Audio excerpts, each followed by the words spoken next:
The driver calls me about every 3 days to keep me updated that, oh yeah, the cars are fine. I'm just trying to get paid from this guy. He owes me $6,000 and I'll release the cars. So all these cars were hostages.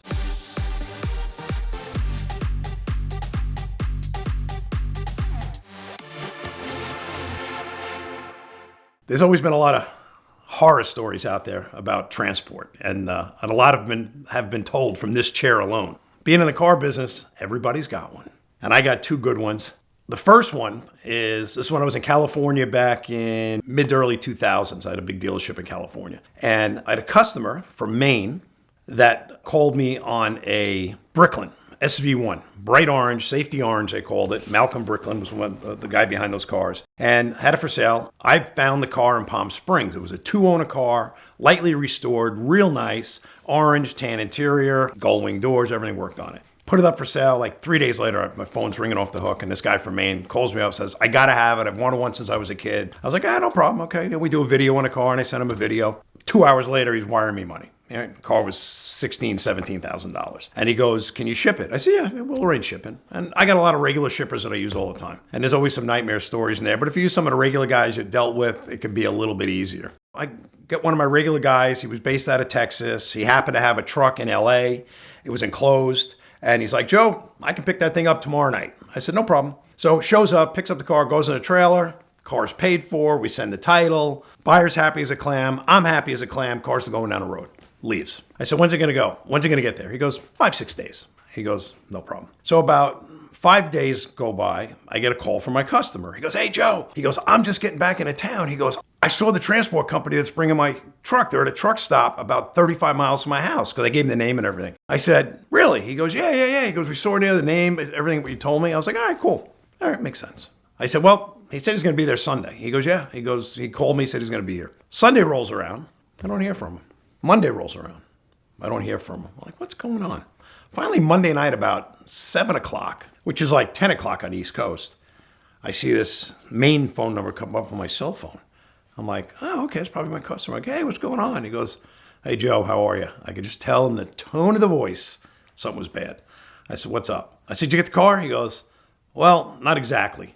I was like, oh, here we go. He goes, remember I said it was in a truck stop for service? I said, yeah. He goes, well, apparently the next morning there was a fire in the service department at the truck stop, and the entire 8-bay service building burnt to the ground with like 3 rigs in there, getting in for service. He goes, my transporter that had my car, and he goes, a couple other tractor trailers. He goes, I went there, it goes completely burnt to the ground. I was like, are you kidding me? He goes, no. He goes, that's it. I said, you had your insurance in place. I said, plus the truckers got insurance. I said, you'll end up being whole over it. And he's like, yeah. He goes, I really wanted this car bad. So long story short, he gets settled. They pay out real quick. For transportation claim, it was extremely good, which is rare.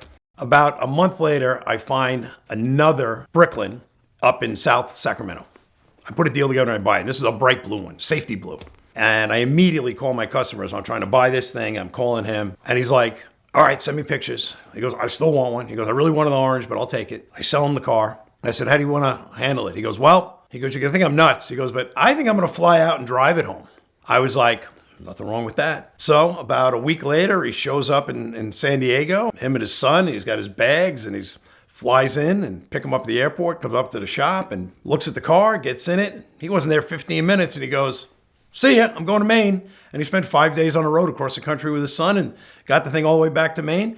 And the story had a happy ending in the end. He got the car he wanted. He went through a little torment prior with the first car. I'm glad I was able to help him out. The second guy, this one was kind of weird. It's a 94 GMC Typhoon, all-wheel drive, S10 Blazer style, turbocharged, 4.3 liter intercooled. That was when GM was in their heavy turbo era. It started with, basically the Fantastic Four, which was the Grand National. Then you went to the Cyclone. Then you had the Turbo TA. And then the final hit on the parade was basically the Typhoon. And then that was it. It was all over. I had a red one. Red, actually one of my favorite color combinations, as you know. They weren't bringing a lot of money back then. A perfect one was 14, 15 grand. Now they're in the 30s, 40s. So I put it up for sale. It's on a website. I have it for a month. Finally get a hit on it. It gets sold. Guy from Texas buys it, pays for it, done, set up shipping, goes. Now, this shipper was a shipper I didn't use before. Got him off Central Dispatch, but decent rating, all his insurance paperwork's in place, been in business like 17 years. So I was pretty confident. I was dealing directly with the shipper, not a broker. I don't deal with brokers. Come pick up the car, enclosed, boom, leaves. Supposed to be in Texas in 4 days. 4 days, 5 days, week and a half goes by. My customer's screaming. I'm calling the shipper. He's like, Joe, he goes, I can't get in touch with my driver. He goes, I don't know where this guy is. I'm like, what do you mean? He goes, I don't know where he is. 2.5, 3 weeks go by. I said, listen, I got to report this thing stolen. I said, we're just going to report it stolen. He goes, Joe, do what you got to do. He goes, I get it. He goes, I don't know what happened, right? So I reported stolen. No sooner I reported stolen, 2 hours later, I get a phone call from the transport guy, the driver. And he's like, hey, I got that Typhoon. I was like, okay. I said, where you been? He goes, I'm not working for that company anymore. He goes, I put all the cars in storage. He owes me a bunch of money. I'm like, well, that's not my problem. He goes, well, it's my problem, but now it's your problem. And the guy hangs up. So these cars are stored somewhere between San Diego, California, and I think it was like Dallas, Texas.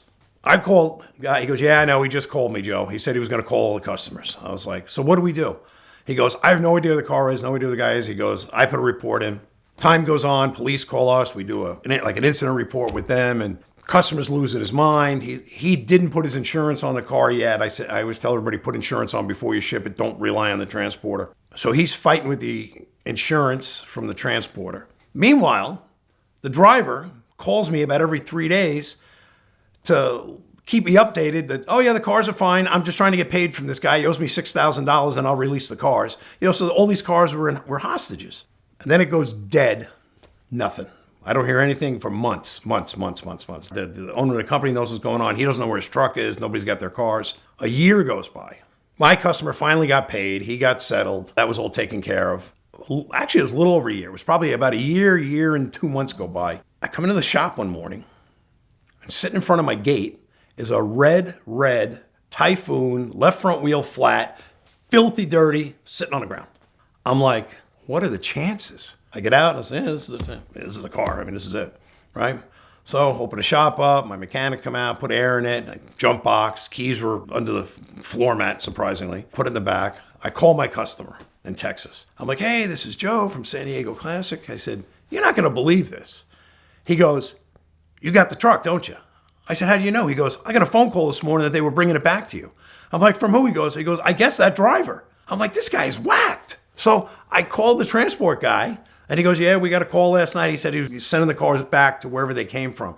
I don't know how he did it. I don't know who paid for it. I don't even know who dropped it. It was late at night. Apparently, it couldn't, according to my cameras. So my customer he goes, how clean's the truck? I said, it's just dirty, but it's fine. I said, let me run it through the shop and service it. I said, you still want it? He goes, yeah. I said, all right. I got paid for the truck. He got paid from the insurance company on the truck. So now the thing is actually, it's a reported stolen vehicle. I said, listen, I got to report this in. I said, we got to see what the deal is. Long story short, I call the police. They come down. They get, yeah, it's on a hit list. He goes, insurance company paid it off. Insurance company ends up reaching out to us because we were selling deals. Said, listen, we paid him. What do you want to do with the truck? I said, he got paid off on it, so he's already got his money. I said, I got paid selling it. I said, so if I'm going to buy it, I'm going to buy it at 50% of what I paid for it the first time. And I told him what I paid for it. I think I paid like 11 grand for it. I said, I'll take it for 5 grand.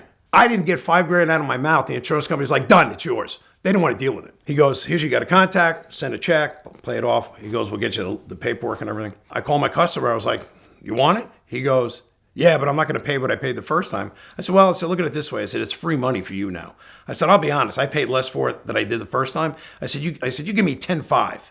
It's yours. He goes, done, I'll take it. So that truck turned from a $4,000 profit to like a $9,000 profit. He ends up saving like $5,000, buys the truck back. Everybody's happy. But to go missing for over a year and it just lands on my doorstep, that's the strange thing with transport companies. I mean, stuff can happen. You just never know what's going to happen. And there's wackier stories than that. You can go on forever, but it's life in the car business. Buying a used car without getting ripped off is all about research, and we can pull a Carfax or look on the VINwiki app, but there is nothing like an in-person inspection. And the fastest, cheapest, and easiest way to do that is with the Lemon Squad. Lemon Squad has been a longtime sponsor here at VINwiki, and they have representatives all over the country that can put eyes and hands on a car and send you a detailed inspection report plus pictures, usually within 24, 48, even 72 hours. And so there's nothing that makes you a shrewder negotiator negotiator than the information that you're going to get from a real person actually seeing the car. So check out the Lemon Squad now at the link in the description below for a special discount. And if you do want a Carfax, they'll even save you $10 on that. The Lemon Squad is who I use every time I'm trying to negotiate a deal because I can't always be there, especially if it's across the country, but their nationwide network of inspectors can do just that. So check them out now to thank them for their support of VINwiki and buy your car more safely with the Lemon Squad.